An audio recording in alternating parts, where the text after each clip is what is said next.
Israeli PM Hamas से मुकाबला करने की अपनी पुरानी जिद को अभी भी पकड़े हुए हैं। इसके चलते अब कई इजरायली बंधकों की जान तक जाने लगी है। बंधकों की वापसी में हो रही देरी के पीछे अब सीधे तौर पर नेतन्याहू को कसूरवार ठहराया जा रहा है। इजरायली जनता में अब इस बात का डर सताने लगा है कि क्या बंधकों की वापसी हो पाएगी या नहीं। क्या नेतन्याहू का अड़ियल रुख इजरायलियों को अपने से दूर कर देगा। दरअसल अब ये सवाल इजरायल की जनता के मन में घर करने लगे हैं। इस बीच इजरायली मीडिया आउटलेट ने भी एक खुलासा कर सबको चौंका दिया है।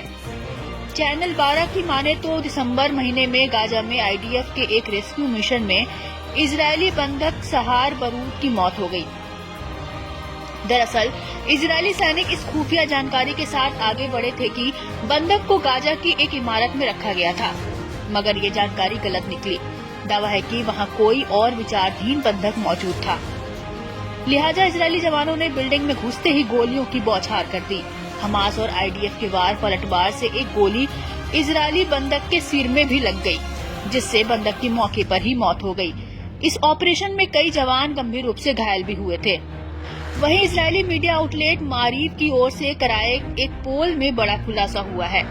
इसके तहत 74% इजरायली मानते हैं कि इजरायल को बंधकों की रिहाई के लिए डील साइन करनी चाहिए, चाहे इसके लिए हमास से युद्ध रोकना ही क्यों न पड़े।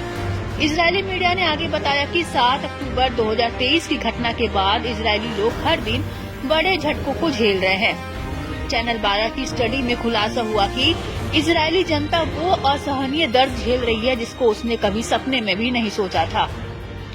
मालूम हो कि बीते दिनों हमास प्रवक्ता अबू ओबेदा ने इजरायल पर बड़ा आरोप लगाया था, जिसमें कहा गया कि इजरायली सेना जानबूझकर और बार बार उन जगहों पर हमला कर रही है जहां इजरायली बंदी रखे गए हैं।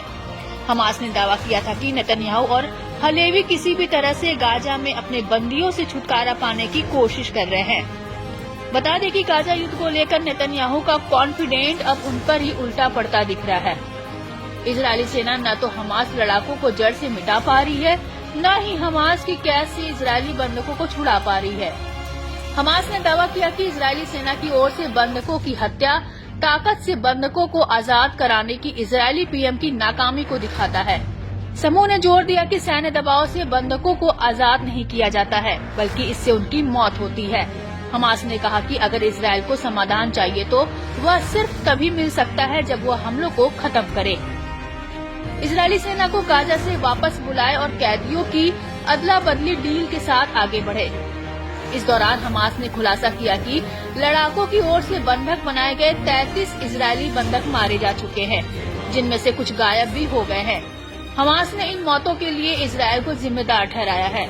समूह ने चेताया कि बेपरवाह युद्ध जारी रखने से आप अपने कैदियों को हमेशा के लिए खो सकते हैं। बहुत देर होने से पहले आपको जो करना चाहिए वो करें।